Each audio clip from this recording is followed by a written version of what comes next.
1절부터 6절까지에 있는 말씀입니다. 우리 한 절씩 교독하시겠습니다. 히브리서 3장 1절부터 6절까지 있는 말씀 우리 한 절씩 교독합니다. 그러므로 함께 하나님의 하늘의 부르심을 받은 거룩한 형제들아, 우리가 믿는 도리의 사도이시며 대제사장이신 예수를 깊이 생각하라. 신실하기를 하나님의 온 집에서 한 것과 같이 하셨으니 그는 모세보다 더욱 영광을 받을 만한 것이 마치 집 지은 자가 그 집보다 더욱 존귀함 같으리라. 지은 이가 있으니 만물을 지으신 이는 하나님이시다. 또한 모세는 장래에 말할 것을 증언하기 위하여 하나님의 온 집에서 종으로서 신실하였고, 그리스도는 하나님의 집을 아들로서 그와 같이 하셨으니 우리가 소망의 확신과 자랑을 끝까지 굳게 잡고 있으면 우리는 그의 집이라. 아멘. 지난 금요일 또 어제 토요일 오늘까지 말씀을 전해주는 우리 김용훈 목사님 일찍이 목회를 시작하시고 또 우리 이민교회 가운데 한어권과 영어권이 가장 이상적인 모습으로 교회가 이루어지는 거의 유일한 교회이기도 합니다. 많은 교회들이 시도를 했죠. 영어권이 필요하다, 다음 세대 준비해야 된다 말은 많이 하고 여러 가지 시도는 했지만 그러나 아직까지 아름다운 결실을 맺은 데는 그들의 의도만큼 되지를 못했습니다. 여러 가지 이유가 있겠죠. 그래서 우리 교회에서 지금 코아 펠로십과 한옥건이 정말 함께 공존하면서 어느 한쪽이 없어지지 아니하고 함께 파트너로 한 가족으로 함께 가기 위해서 롤 모델로 삼고 있는 교회 중에 하나가 열린문 장로교회입니다. 그래서 바일로도 지금 연구를 하고 있고요. 또 열린문 장로교회의 바일로를 가지고서 십자가의 교회도 그렇고 또 한미 장로교회도 그렇고 여러 교회들이 그 바일로를 연구하면서 그런 교회를 세우기를 노력하고 있습니다. 귀한 목사님 오셔서 또 말씀도 전해주시고 또 교제도 나누시면서 제가 많이 배우고 있습니다. 이 시간 나오셔서 끝이 더 아름다운 인생이란 제목으로 우리에게 말씀을 증거해 주시겠습니다.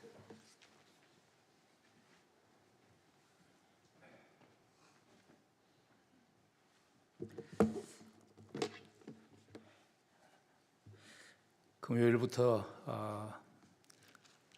제가 굉장히 사랑하는 목사님인데 박석현 목사님 교제하고 또 여러분과 함께 말씀을 통해서 교제할 수 있는 기회를 주셔서 너무 감사합니다.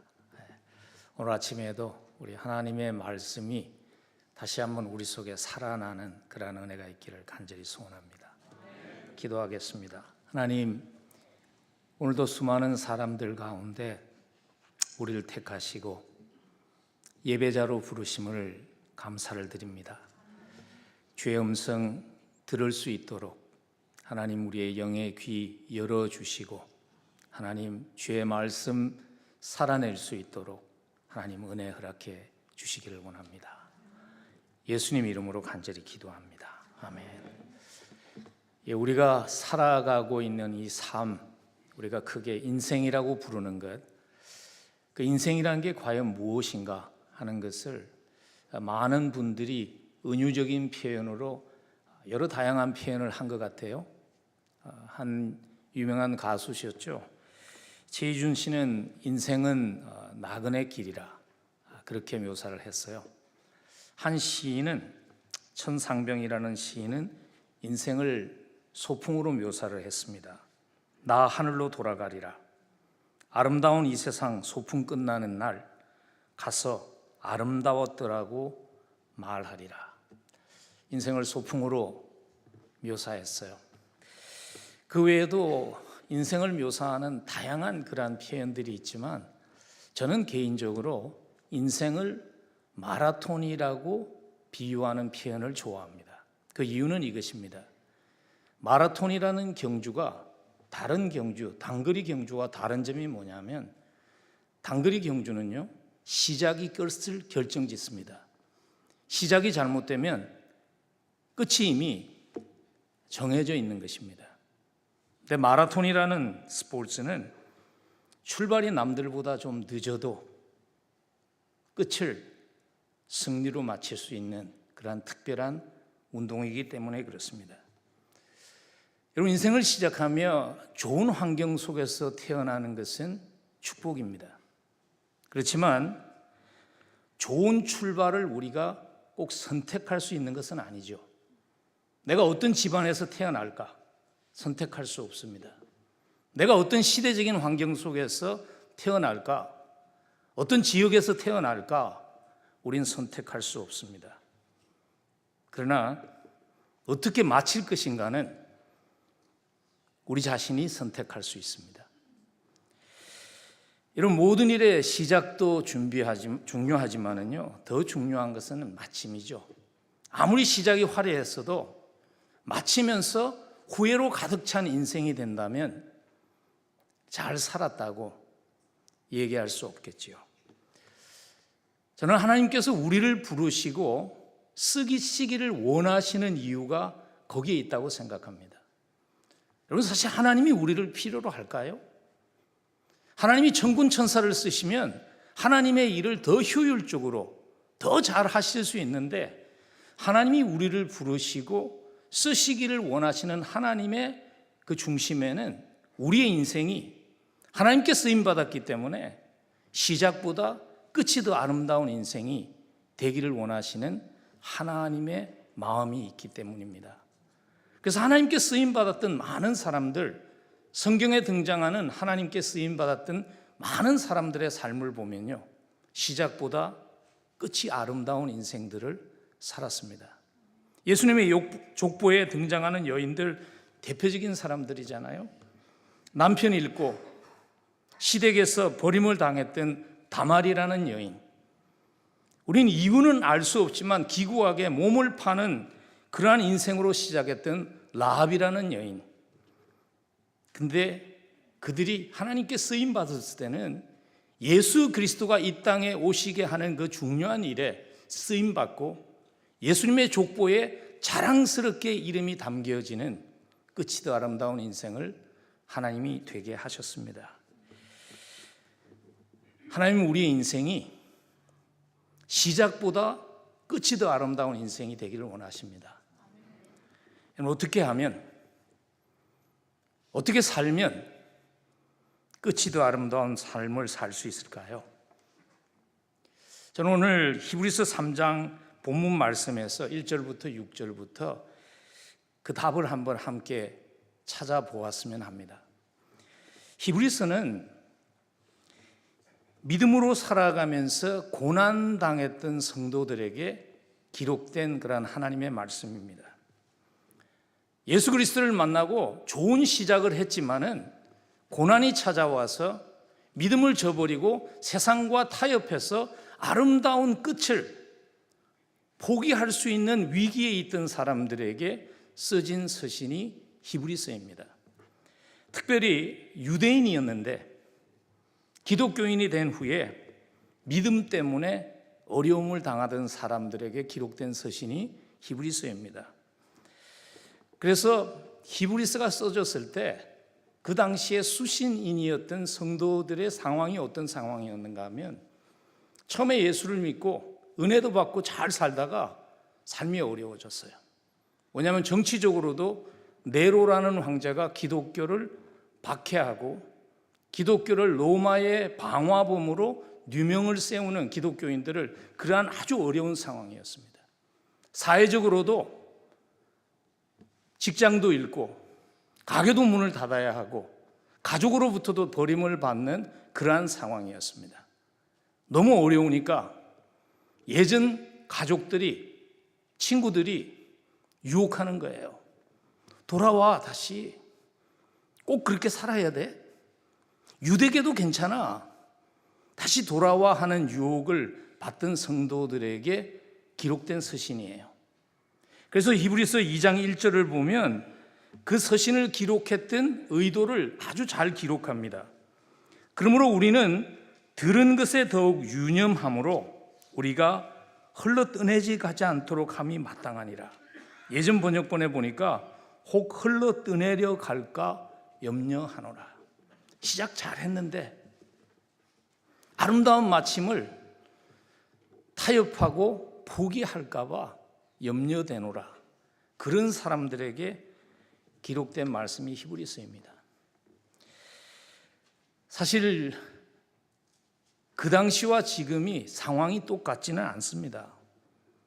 그런데 우리에게도 동일한 영적인 싸움이 있지 않나요? 잠시의 평안함을 위해서 인생을 아름답게 마무리 지을 수 있는 그 축복을 타협하게 하고 포기하게 하는 많은 유혹 앞에서 우리가 그 유혹과 싸우면서 살아가고 있는 것 아닐까요?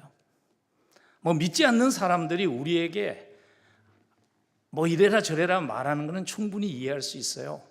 근데 사실 믿는 분들이 그렇게 얘기하잖아요. 너만 예수 믿어? 예수 믿는 거 꼭 그렇게 믿어야 돼? 그 얘기 하죠. 저도 목회하면서 그 얘기 많이 들었습니다. 너만 목사야? 꼭 그렇게 살아야 돼? 하는 그러한 얘기들. 꼭 그렇게 바보스럽게 살아야 돼.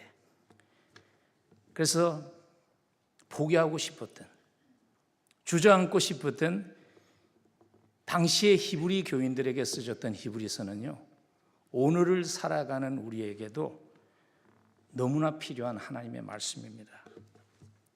끝이 더 아름다운 인생이 되기 위해서 우리 속에 선한 일을 시작하신 예수 그리스도의 계획이 우리의 인생을 후회 없는 끝을 마치며 하나님 잘 살게 해주셔서 감사합니다, 후회 없이 살게 하셔서 감사합니다 고백하게 할 수 있는 끝이 아름다운 인생이 되려면 오늘 본문은 우리에게 이걸 꼭 기억하라고 말씀하십니다. 1절 말씀에서 함께 하늘의 부르심을 받은 거룩한 형제라는 신분을 기억하라고 얘기합니다. 다른 말로 하면 이거죠. 우리는 하나님의 부르심을 받은 소명자들이라는 것을 기억하라는 것입니다. 우리가 이 땅에 아무 목적도 없이 그냥 우연히 던져진 존재가 아니라 하나님의 계획 속에 동참할 수 있도록 하나님이 우리를 택하시고 보내시고 이 땅에 보내신 존재라는 그것을 기억하라는 것이죠. 그래서 오늘 1절이 구태여 그리스도인들을 그렇게 묘사하는 거잖아요. 부르심을 받은 거룩한 형제들이라고. 여기서 부르심이라는 그 단어를 소명을 의미하는 콜링으로 영어 성경은 번역을 했어요. 성도가 그냥 우연히 사는 것이 아니라 우리에게는 부르심이 있다는 것이죠. 근데 히브리서 저자는 오늘 한 걸음 더 나아가서 우리가 받은 소명이 얼마나 소중한 가치가 있는 것인가 하는 것을 강조하기 위해서 예수 그리스도가 사도이셨던 것을 1절에서 밝힙니다. 우리의 믿는 도리의 사도이신 예수 그리스도를 깊이 생각하라. 성경 전체에서요, 예수 그리스도를 사도라고 지칭한 곳은 오늘 이 성경 구절이 유일한 성경 구절입니다. 사도가 의미하는 바는 이거죠. 보냄을 받은 자라는 거예요.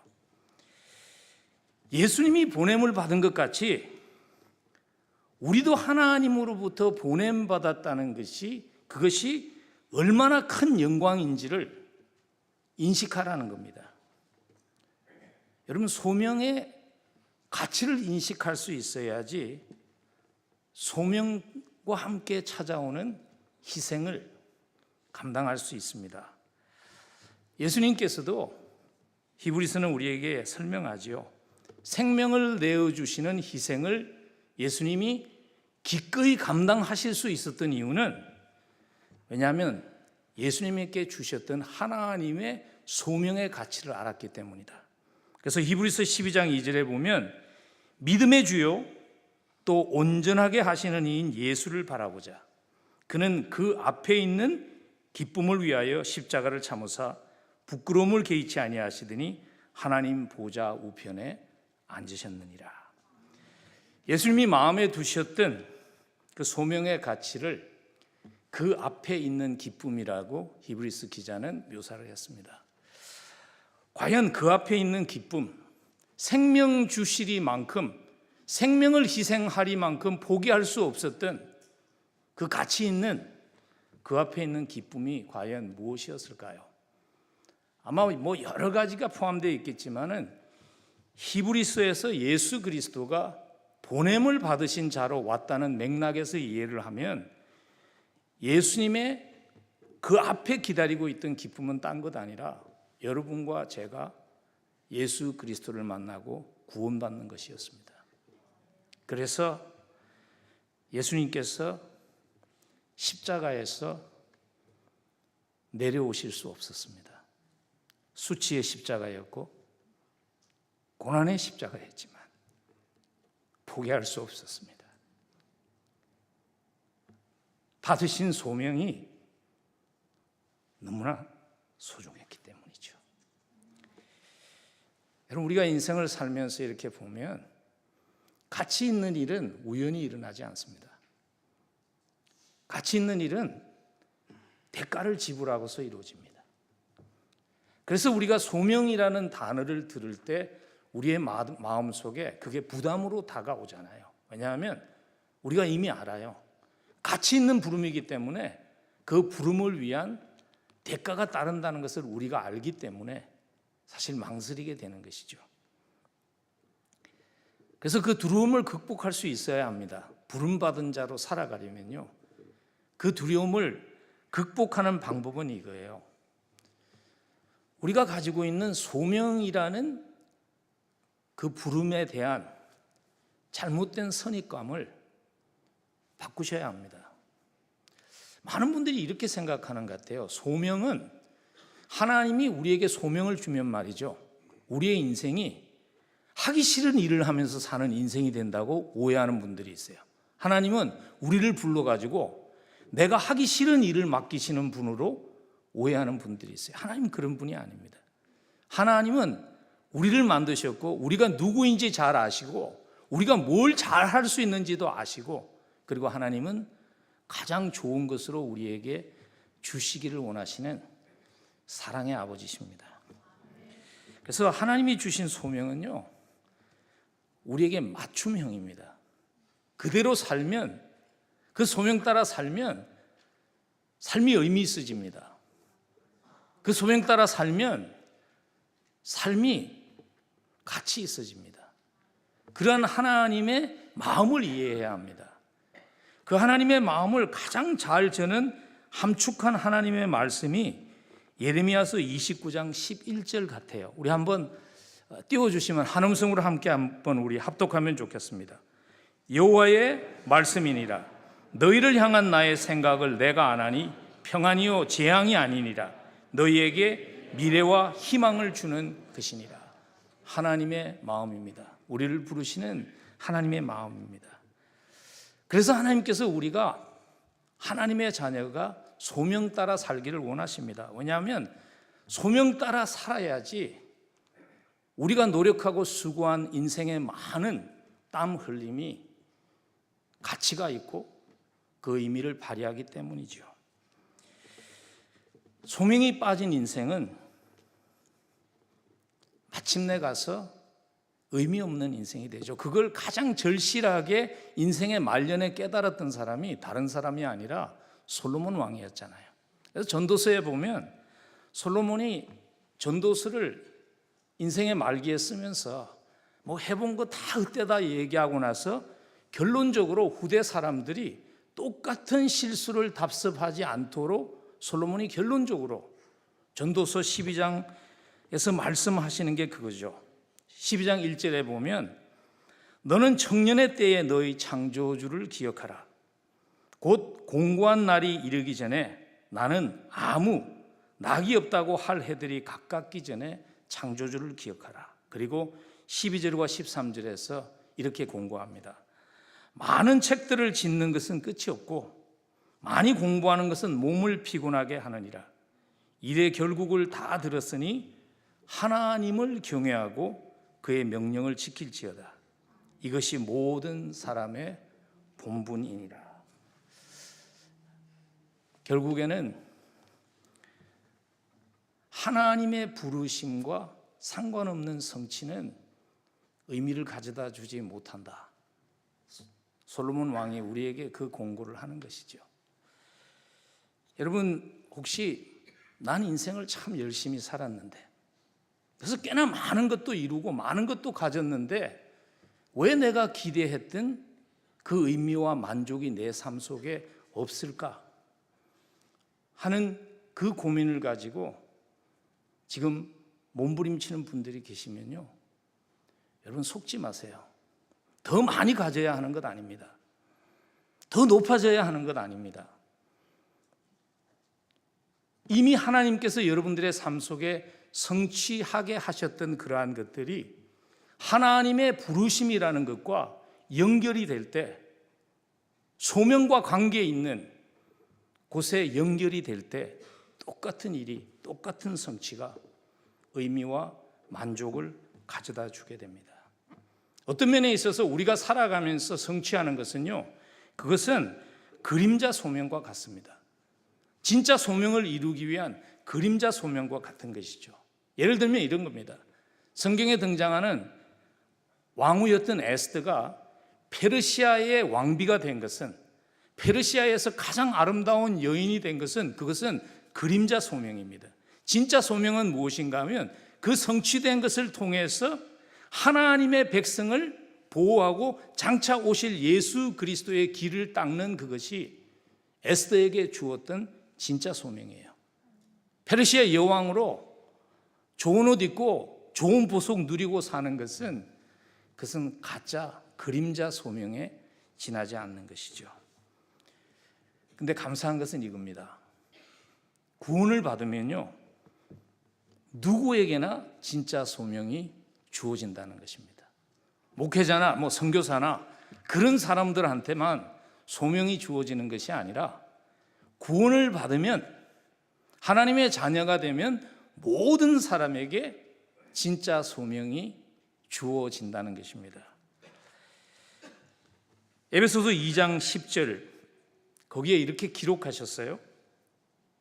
우리는 그가 만드신 바라 그리스도 예수 안에서 선한 일을 위하여 지으심을 받은 자니, 이 일은 하나님이 전에 예비하사 우리로 그 가운데서 행하게 하려 하심이라. 구원받은 모든 사람에게는 진짜 소명이 주어졌어요. 그게 뭐냐면 선한 일을 위해서 선한 일을 하며 살도록 우리에게 소명이 주어졌어요. 근데 퀘스천은 이거잖아요. 질문은, 그러면 그 선한 일이 뭐냐는 거예요.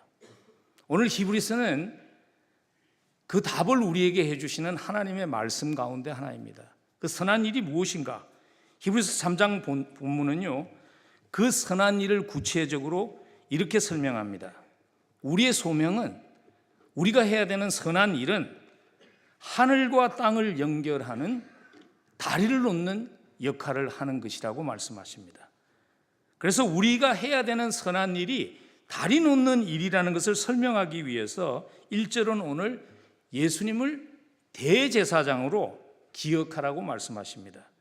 그러므로 함께 하늘의 부르심을 받은 거룩한 형제들아, 1절에서 우리가 믿는 도리의 사도이시며 대제사장이신 예수를 깊이 생각하라. 예수님이 대제사장으로 하신 일은 그거죠. 십자가를 통해서 하나님과 죄인들 사이에 다리를 놓아주신 거예요. 죄인들이 하나님 앞에 나아갈 수 있도록 다리를 놓는 역할을 하셨잖아요. 그래서 제사장이라는 그 라틴어 단어가 뭐냐면요, 폰티펙스입니다. 폰트라는 다리라는 단어와 팩스라는 메이커, 브릿지 빌드라는 의미가 제사장입니다. 예수님께서 오셔서 하신 일이 뭐냐면 죄인들이 하나님께 나아갈 수 있는 다리를 놓는 그 일을 대제사장으로 하신 것이죠.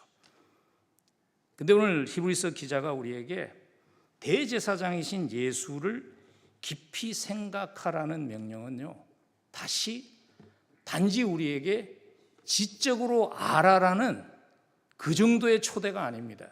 이 초대는 우리가 예수 그리스도가 하신 그 일에 동참하게 하는 삶으로의 초대입니다. 그래서 오늘 히브리서 저자는 예수님만이 브릿지 빌더가 아니라 또 브릿지 빌더로 받았던 한 사람을 비교하면서 우리에게 설명합니다. 2절 이하에 나오는, 어떻게 보면 우리에게는 그렇게 익숙하지 않은, 그리고 꼭 우리에게 이게 필요한가를 생각하게 하는 그러한 비교죠. 모세라는 사람과 오늘 예수 그리스도를 비교합니다. 그 이유는 뭐냐면 이미 말씀드린 것과 같이 히브리서가 유대인이었다가 기독교인이 된 사람들에게 기록된 말씀이고, 모세는 유대인의 영웅입니다. 민족의 영웅입니다. 근데 모세가 한 일도 뭐냐면 하나님과 유대인 사이에 유대인들이 하나님께 나아갈 수 있는 다리를 놓는 역할을 모세가 한 것이죠. 근데 오늘 비교하면서 5절과 6절에서 그러나 당신 주변에 있는 사람들이 유대교도 괜찮아, 모세도 괜찮아, 돌아와 하고 유혹하지만 모세는 예수 그리스도와 비교될 수 없습니다. 그걸 지금 강조하죠. 그래서 5절과 6절에서 오늘 모세는 하나님의 집에서 종으로 신실했고 그리스도는 하나님의 집을 맡은 아들로서 그와 같이 했다. 물론 그 비교하는 것이 예수 그리스도의 유일성과 위대성을 강조하는 것입니다.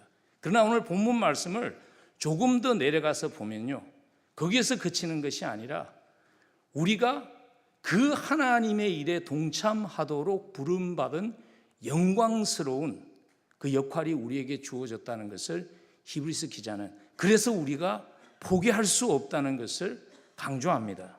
그래서 오늘 6절 후반부에 가면요, 다리 놓는 자로 부름을 받은 그리스도인의 특권과 축복이 무엇인지를 하이라이트합니다. 우리가 소망의 확신과 자랑을 끝까지 굳게 잡고 있으면 우리는 그의 집이라. 그의 집이라는 그 의미 속에는 그리스도 안에 공동체의 한 멤버가 되면 누리는 축복과 특권이 있죠. 하나님의 집의 멤버가 되면 하나님이 책임지시죠. 당시 고난당하고 있었던 성도들에게, 세상 가운데에서 아무데도 속하지 못했던 성도들에게 하나님의 집의 멤버다. 그거 얼마나 큰 위로가 됐을까요? 근데 히브리서는요, 우리가 누리는 특권과 축복에서 그치지 않습니다. 더 나아가서 우리의 책임을 강조합니다. 소망의 확신과 자랑을 끝까지 굳게 붙잡으라고. 그게 우리의 특권이라는 거예요. 그래서 오늘 보면 그의 집이라는 표현이 어떻게 하면 우리에게 예수를 만나고 나서 그냥 나는 아무것도 하지 않고 누리는 특권만에 한정될 수 있다는 것을 히브리서 저자가 좀 마음에 두었던 것 같아요. 그래서 14절에 가가지고 보충 설명을 합니다. 14절을 보시면요, 우리가 시작할 때 확신한 것을 끝까지 견고히 잡고 있으면 그리스도와 함께 참여하는 자가 되리라. 오늘 6절과 굉장히 비슷하죠. 끝까지 굳게 잡고 있으면, 끝까지 견고하게 잡고 있으면 6절은 우리가 그의 집이라. 근데 14절은 그리스도와 함께 참여하는 자가 되리라. 여기서 지금 참여하는 자로 번역한 헬라어 메토코이라는 단어는요, 그냥 멀리서 열광하며 지켜보는 청중이 아니라 함께 동참하는 자를 묘사할 때 사용했던 단어입니다. 그리스도의 생명과 그리스도의 사역에 우리가 실제로 동참하는 특권을 누린다는 의미죠. 그리스도와 함께 참여하는 자가 되면 그리스도의 성품만을 닮아가는 것이 아니라 그리스도의 그 사역까지도 우리가 동참할 수 있는 특권이 우리에게 주어진다는 것입니다. 그래서 베드로전서 2장 9절에 보면 그리스도와 연합한 자들에게 주어지는 새 신분을 이렇게 묘사합니다. 그러나 너희는 택하신 족속이요 왕같은 제사장들이요 거룩한 나라요 그의 소유가 된 백성이니 이는 너희를 어두운 데서 불러내어 그의 기이한 빛에 들어가게 하신 이의 아름다운 덕을 선포하게 하려 하심이라. 근데 우리가 보니까 왕 같은 왕이신 하나님을 섬기는 제사장이에요. 제사장의 역할은 폰티펙스, 브리지 빌더입니다. 다리를 놓는 자입니다. 우리가 이 땅에서 예수님의 그 사역의 파트너로 다리 놓는 자로 부름을 받은 것입니다. 좀 어떻게 보면 너무 거창하게 들리잖아요. 내가 다른 사람도 아니고 예수님의 파트너다.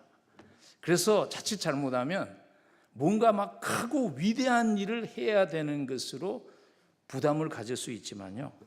사실 예수님의 파트너가 된다고 해서 너무 거창한 일만을 해야 되는 것은 아닙니다.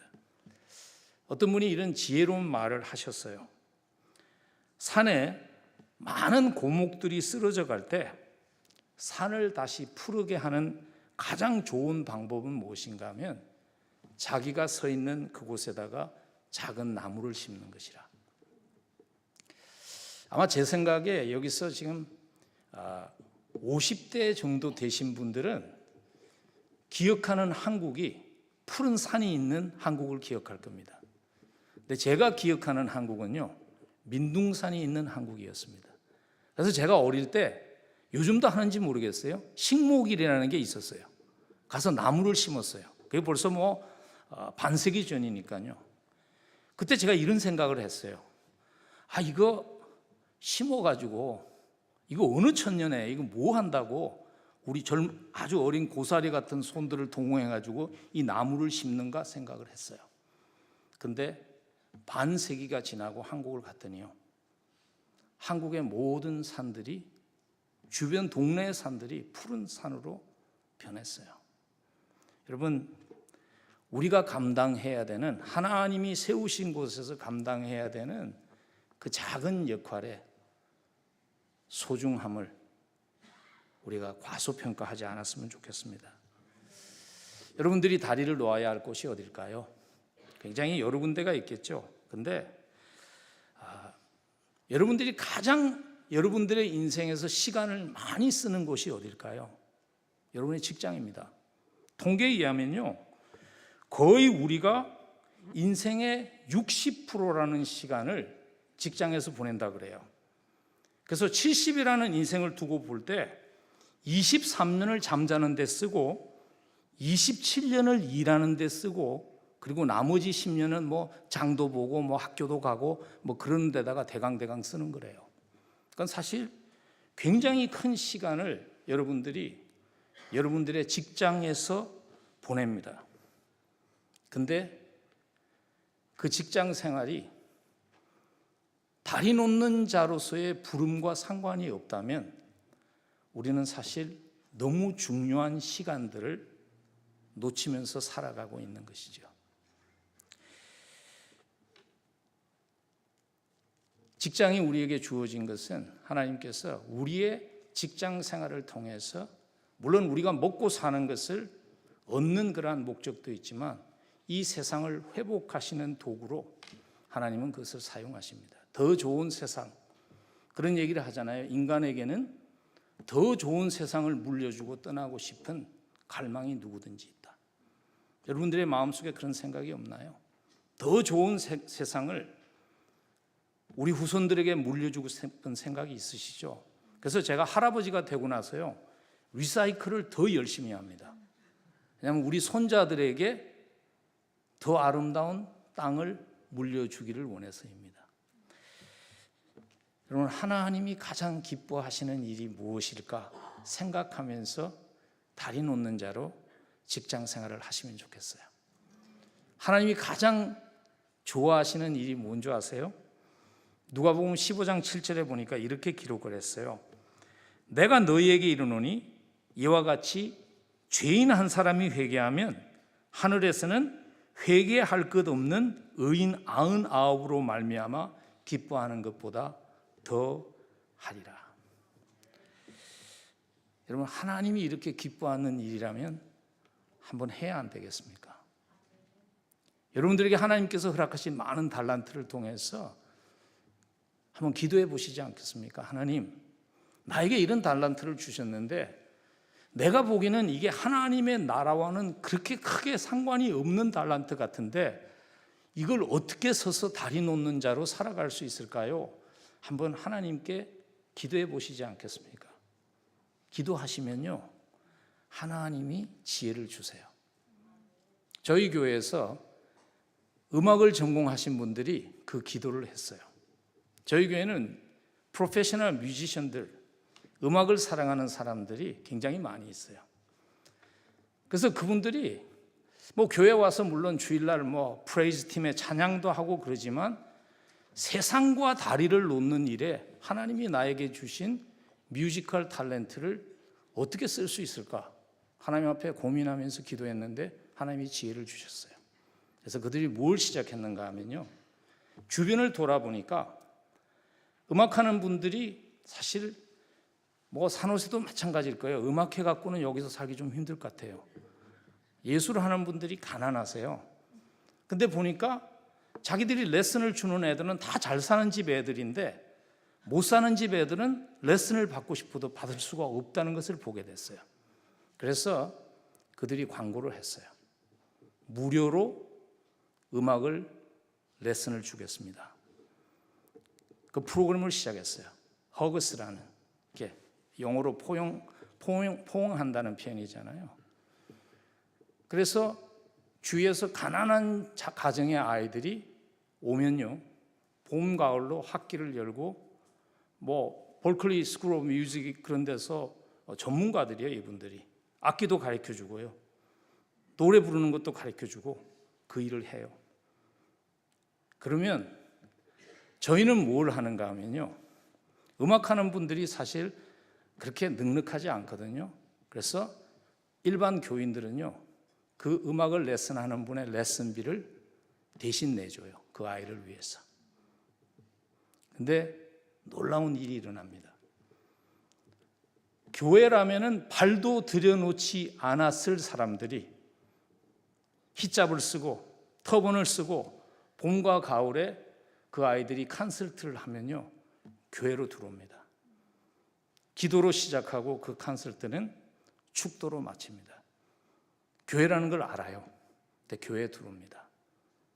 그러면서 그분들이 서서히 하나님이 누구신가를 생각하기 시작하는 것을 저희가 보았어요. 그래서 그 아이들 가운데 저희 교회에 유스 그룹을 나오는 애들이 조금씩 생기게 됐어요. 여러분, 하나님이 우리에게 주신 달란트는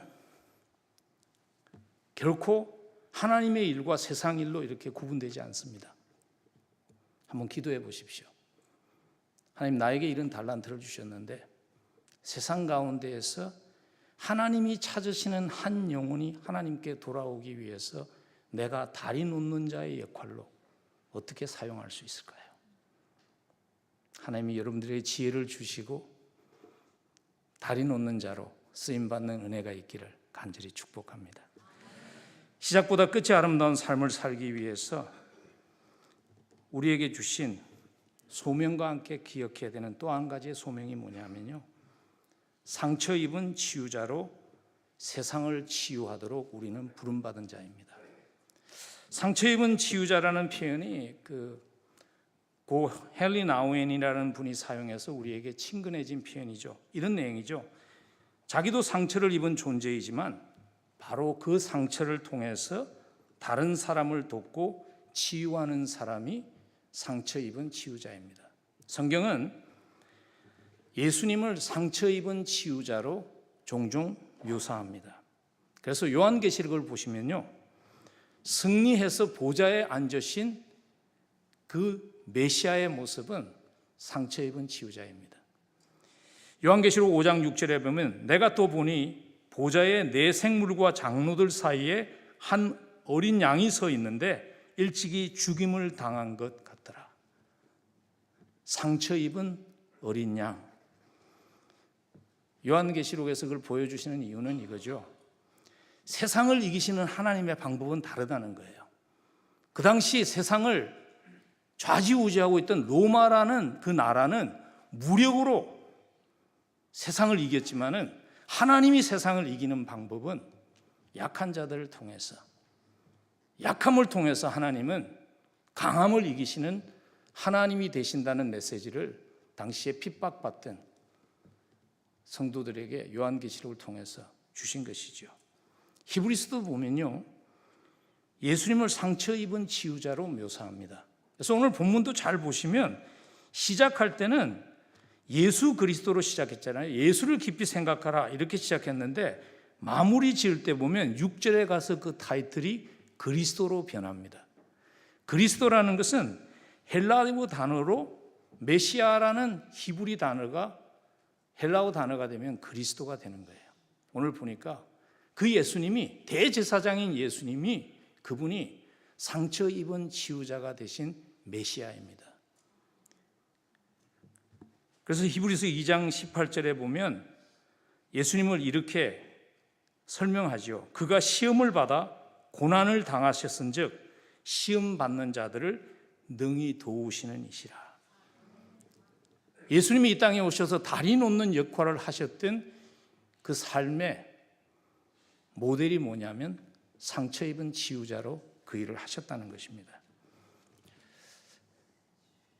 여러분, 이 세상에 하나님만이 유일하게 고통당해 보신 하나님이십니다. 다른 종교 어떤 신도 고통을 당해 본 신이 없습니다. 그런데 하나님만 직접 고통을, 왜냐하면 육신을 입고 이 땅에 오셨기 때문에 고통을 당해 보셨어요. 그래서 하나님께서 내가 니들의 고통을 안다 할 때는 그냥 지적으로만 안다는 얘기가 아니에요. 내가 그 아픔을 당해 보셨다는, 우리의 아픔을 삶으로 아시는 하나님의 위로입니다.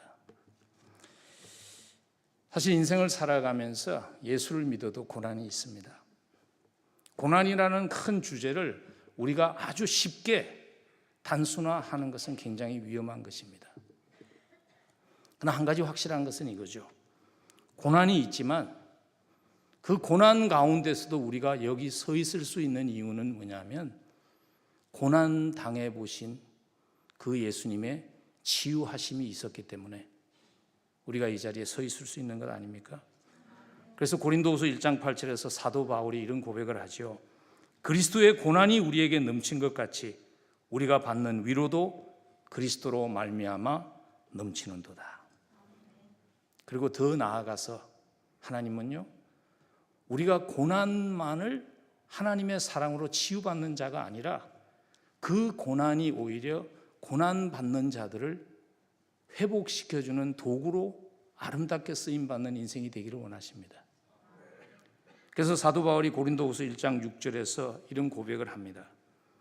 우리가 위로를 받는 것도 너희가 위로를 받게 하려는 것이다. 우리에게 있는 고난의 흔적이라는 것을 통해서 하나님은 우리로 하여금 우리 이웃과 다리를 놓게 하고 그들의 상처를 치유시켜주는 도구로 하나님은 사용하십니다. 우리가 살아가면서 당하는 그러한 아픔들이 있습니다. 특별히 우리는 이민자들입니다. 이민자들만이 지나가는 아픔이 있습니다. 저는 이민교회 목사입니다. 청소년 때 미국을 와서 20대 초반에 예수님을 만나고 이때까지 오면서도 계속 느끼는 것이 제가 아웃사이더라는 겁니다. 나그네로 여전히 외국인으로 이 땅을 살아가는 거죠. 그래서 항상 그들이 나에게 묻는 질문이 이거잖아요. Where are you from? 너 어디서 왔니? 내가 나는 노든 버지니아에서 왔어. 그러면 그래요. 그건 아는데 진짜로 어디서 왔니? 그러니까 너는 You are not American. 그 얘기를 하는 거죠. 근데 하나님께서요, 그 고통을, 그 아픔을 쓰세요. 제가 사역을 하면서 그걸 너무 많이 경험해요. 저희 교회에서 1년에 한 번씩 홈리스 사역을 합니다. 그러니까 저희만 하는 것이 아니라 주변에 백인 교회들 또 미국 회사들도 요즘은 그런 걸 해요. 그래서 한 주씩 맡아가지고 12주 추운 겨울을 홈리스들이 살아남을 수 있도록 일주일씩 맡아서 섬기는 일을 합니다. 근데 한 번은요, 저녁에 이제 홈리스들을 저희들이 저녁 대접도 해주고 뭐 머리도 깎여주고 뭐 필요한 물품도 주고 그리고 밤에 재워주고 일주일 동안 우리가 그 일을 하거든요. 하는데 저녁을 같이 이제 먹게 됐어요. 40대 중반의 백인 여성이에요. 근데 저보고 그러는 거예요. 자기들은 겨울이 되면 당신 교회에 오는 것을 너무 기다린다는 거예요. 그래서 제가 좀 놀랐어요. 왜냐하면 우리만 하는 거 아니거든요. 그래서 제가 물어봤어요. 우리만 하는 것 아니라 다른 교회도 하고 뭐 큰 기업들도 그 입을 하는데 왜 우리 교회에 오는 것을 그렇게 기다리냐 물어봤더니 그 40대 중반 된 백인 여성이 이렇게 얘기하더라고요. 당신 교회에 오면 we feel respected. 당신 교회에 오면 존중받았다고 느낀다는 거예요. 그냥 있는 자가 있으니까 니들은 없으니까 내가 도와주는 거야 하는 그러한 도움이 아니라 자기들의 아픔을 아는 가난해 본 자, 소외되어 본 자의 그 아픔으로 그들을 품어주는 섬김을 그들이 느끼는 거예요. 여러분, 이민자에게 있는 큰 자산이 그겁니다. 우리는 그 고통을 당해봤어요.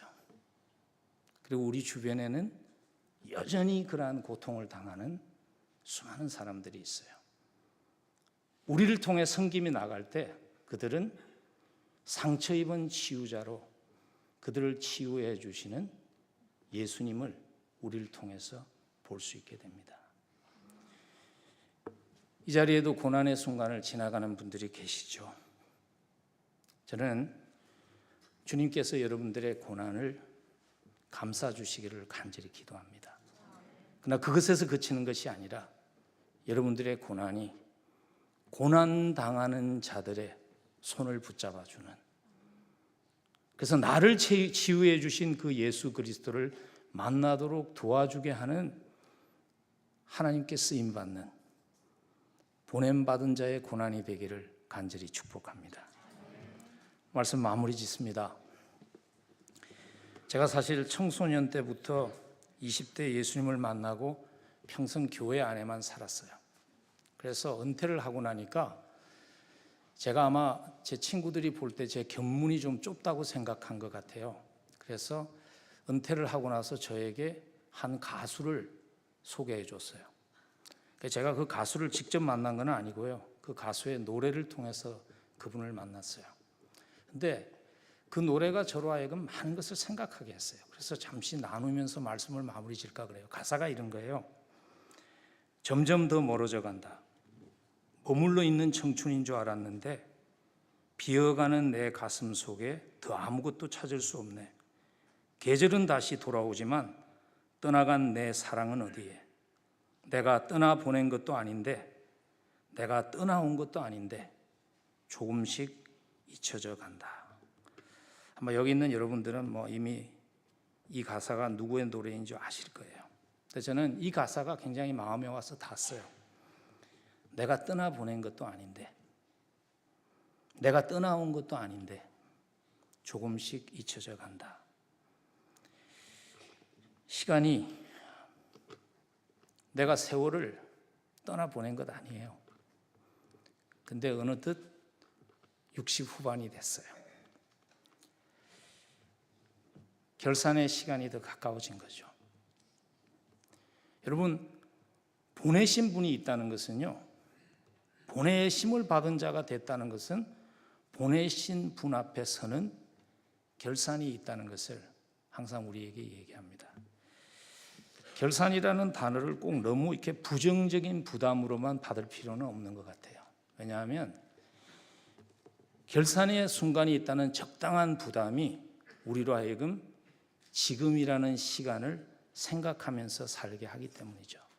그 홀스를, 말을 키우는 분이 이런 얘기를 하더라고요.